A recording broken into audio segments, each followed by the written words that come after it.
let's simplify this sum. In this scenario, we're going to look at how to multiply the numbers in standard form, right? Let me just bring you back to the rules, right? When we are multiplying the number raised to a certain power. So for example, let's say a to the power n times a to the power m, right? I think I have highlighted this one before, right?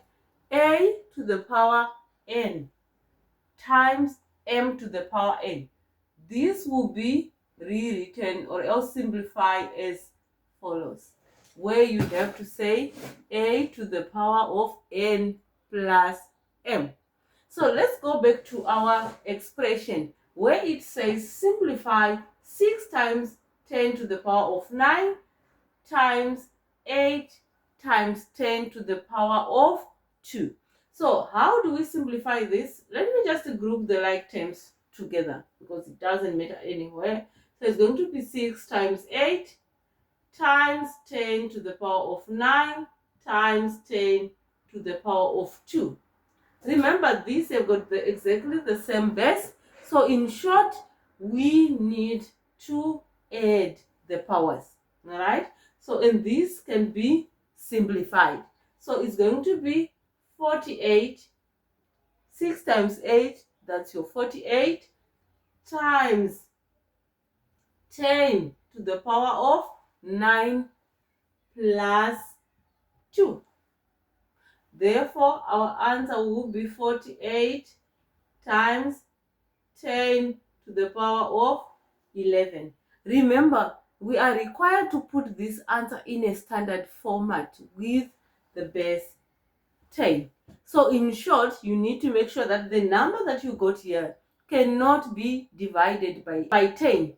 But in this scenario, this number can still be divisible by 10. So therefore, it's going to be divided by 10. We only have 4.8. So the actual or else the correct answer to this question will be 4.8 times 10 to the power of 1 times 10 to the power of 11. Therefore, it gives us 4.8 times 10 to the power of 12. Why? Because you have to add the powers. Let's move on to the subtraction question.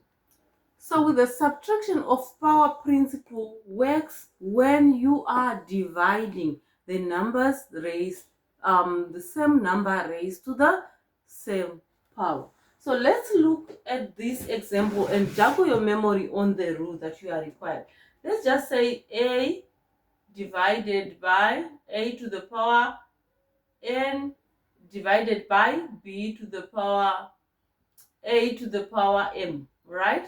You are dividing this number, right? So when you're dividing these numbers raised to a certain power, you need to subtract the powers. So it will be a to the power n minus m, right?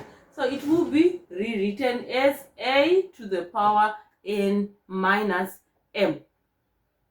So let's look at our question where it says 6 times 10 to the power of 3 divided by 8 times 10 to the power minus 2. So this can also be rewritten as follows. You can take the like terms together. We know that 6 can be divided by 8, right?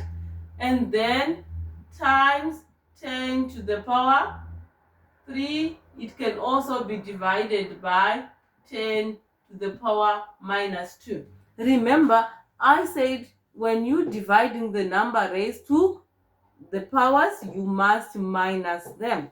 So in short, it's going to be 6 over 8 times 10 to the power 3 minus, we have minus 2. So remember, minus times minus is going to give us plus. Let's just pull my calculator quickly to find out what is 6 divided by. So I'm going to say 6 divided by 8. that should give me 0.75 times 10 to the power 5. How did I get that? 3 minus minus 2, that gives us a plus. Remember, minus times minus give us a plus. So 0.75 can further be simplified, because remember, we need to make sure that we always have one digit before the comma. So in this scenario, we're also going to expand this. So it's going to be, we are moving to the right, so it's going to be 7.5 times 10 to the power minus 1 times 10 to the power of 5. Why minus 1? Because we are moving to the right. If we were moving to the left, it could have been times 10 to the power of 1. But now, since we are moving to the right, it means that it's going to be to the power minus 1. So therefore, 7.5 times 10 to the power of 4. Why? Because you need to add these powers, minus 1 plus 5, that gives us 4. 10 to the power of 4. So that's where our sum ended.